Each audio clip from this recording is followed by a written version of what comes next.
BBC World Service, this is Europe Today. Now, a school syllabus from Saudi Arabia, which is insulting to other faiths, is being taught to Muslim children in the UK.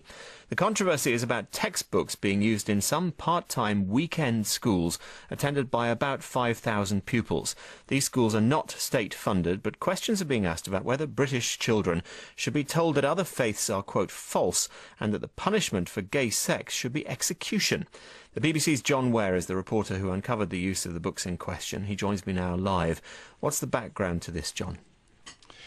The background is that 3 years ago, the BBC, in fact, found textbooks which were also derogatory of other faiths, particularly Jews, in a London school which was run by the Saudi government. The books, the Saudi government then gave undertakings at a pretty high level that the offensive material would be removed. We gather that the books are still being circulated, though. Well, that's right. Now, it's important to stress that the books that we found were not found at the school that was the original focus of this matter. The books we found relate to a part-time network of part-time Saudi schools, but they are similarly offensive. They list, for example, children are invited to list the quotes, reprehensible qualities of the Jews. 6-year-olds are invited to say that all other religions are false, all other religions other than Islam, that is. Another textbook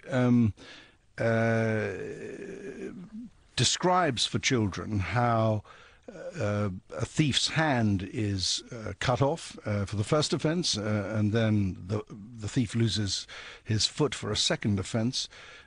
Precisely where the cuts are made is described by diagram in the textbooks, and there's also a passage about the punishment for those involved in gay sex, and we took these books to a Quranic expert, Professor Neil Robinson, who translated them, and this is what he told us. The punishment, according to this book, is killing, execution, and it states a difference of opinion as to whether this should be done by stoning or burning with fire or throwing over a cliff. What's been the Saudi government's response, John? Well, the Saudi ambassador has insisted that the embassy has nothing whatever to do with these part-time weekend schools. He says that what's taught there is not endorsed by the embassy. He says that the network is not affiliated.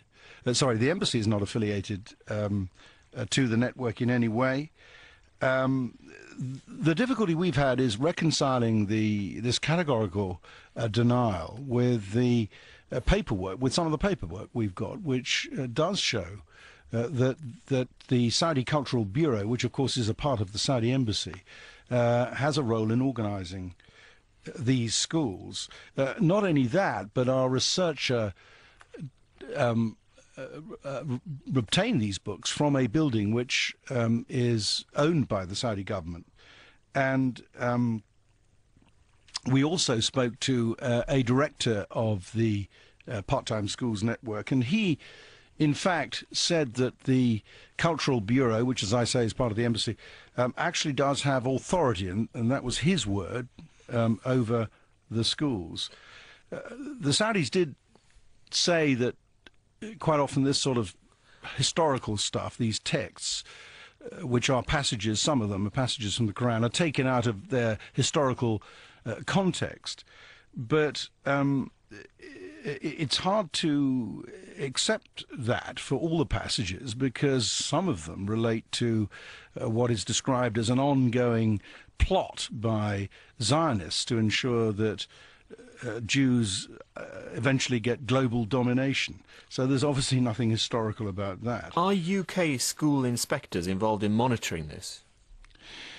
No, they're not. And this is one of the loopholes which our findings have opened up, because these are, as I say, part-time schools. They're not ordinary schools. They're not schools in the traditional sense, as it were.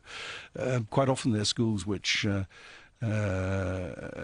use classrooms hired from ordinary state schools at the weekend. And as such, the British Schools Inspectorate, Ofsted, have no remit. In fact, their remit is only to inspect full-time schools.